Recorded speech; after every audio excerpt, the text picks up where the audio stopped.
Hey everybody, I'm going to just let you know right off the bat, I do not have a recipe for this. I simply have these ingredients that I use, and I am a child of a little bit of this and a little bit of that woman who bakes and cooks all her years or all my years, and her food is great. So I'm just going to say there's no exactness here. I will tell you that it will be about this much of a cup or that much of a cup or this much of a teaspoon, but clearly you can see, and I am showing you what I'm doing to make these cashew clusters. Let's get it. Okay, you guys, don't y'all talk about my baking sheets, okay? Look, I've been breathing for quite some time, so right, I told y'all I was seasoned. My baking pans are just fine. However, I am lining them with parchment paper to make it easier, obviously, for the clusters to be removed after they have set up. Okay? So those of you who want to create a just bought spread of bakeware, go ahead, but I'm not doing that, okay? So the focus is the cashew clusters, not my bakeware. I have all my ingredients off camera to the side. I also will begin by preparing my bakeware by lining them with parchment paper because it makes it so much easier to just place them in the refrigerator or freezer and allow the clusters to get solid. I am using bakeware pans, however, there's no baking involved in making these clusters. Although you can't tell, or maybe you can, I turned my fire on the smallest cooking eye that I have, and it's about between 2 and 4, if that makes any difference to you all. I'm gonna add my cashews, warm them through. I added about a half teaspoon of vanilla extract, pure vanilla extract, and then I stirred that in really well. I added the Heath English toffee bits, and that's about a half cup to a 2/3 cup. And then I added about a 1/3 cup of the Nestle Toll House milk chocolate chips and stirred that in. I mean, it worked well. So you guys, I have no recipe. I have no recipe, so let me just tell you that. And I am just going to tell you that I had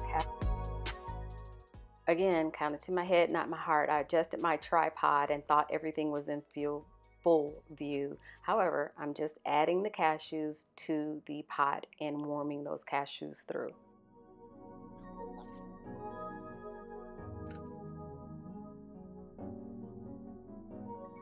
So while my cashews are warming up, I just wanted to reiterate to you guys, this is not at high fire at all.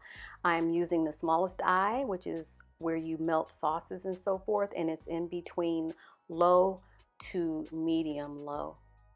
So I'm fast forwarding quite a bit, but again, I wanted you guys to see how I came to the point of making these clusters. I'm just making sure the heat is evenly distributed amongst the cashews so that I can go to my next step, which is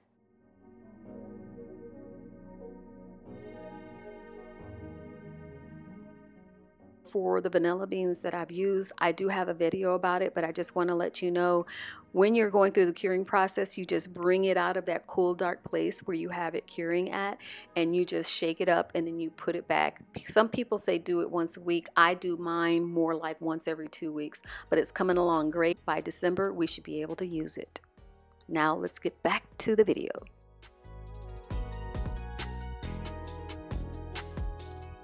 So I only want to do a hint of this. This is actually a half teaspoon. You can see that. And I could have just gotten the 1/4 teaspoon, but I just grabbed that. I told you guys, I'm after my mom's own heart, so to speak, in that she does a pinch of this, a pinch of that, a little of this and a little of that, kind of like cooking. But you can see it's hot. Let me go ahead and just kind of mix that in there right quick. And mostly a lot of this and a lot of that is how my mom, love you mom, cooks. And we have loved it. let me just say, we might have had to amend things over the years, but yeah, I don't think we've ever gotten a recipe from our mother. It's always this, and I'll be darned if we still to this day trying to achieve the heights in which she has in cooking, because sometimes you can't get that perfect taste. This is like a half tablespoon, a half. So this is like 2 teaspoons worth of the butter. I'm going to put a dash of pink salt in here. Okay, I'm going to put, I guess maybe a turn or two of the pink salt.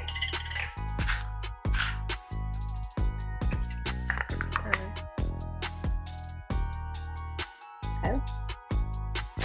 Now, it is at this point, you guys, that I am going to turn off the fire. Okay. Then what I did, I kind of eyeballed it because I didn't want to go ham with all of this. Let me get you out of the tripod here. And I'm going to let you guys see that I just liberally with the fat. So I would say that's about a half cup. I folded the toffee bits in. Okay. And they're not really melted, but once the toffee bits were pretty much folded in, sorry guys, not that coordinated with camera, hand-eye coordination situation. It's really melting. So what I'm going to do is hurry up. Grab a little of these that I dropped on the counter. And then I'm going to take, this was about 2/3 cup left, and so I think I'm just going to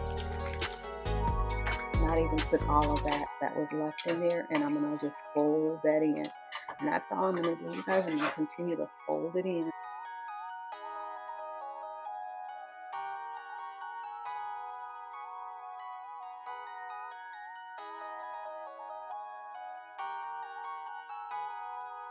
Okay, but this is what it looks like. And then I'm just going to start taking out a scoop. I'm going to show you a couple of them, and then I'm going to have to put you back on the rest so I can get it done. So I just take out a scoop, and I very carefully just kind of flop it over and use that little slider, if you will, to get it out on the scoop.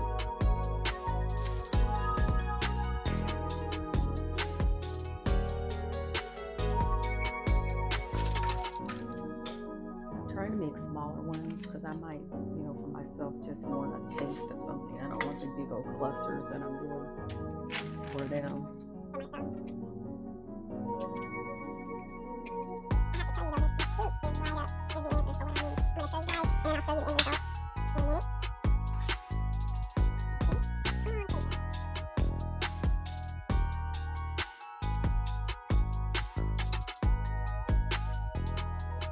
Chocolate coconut, we usually keep it in this little container.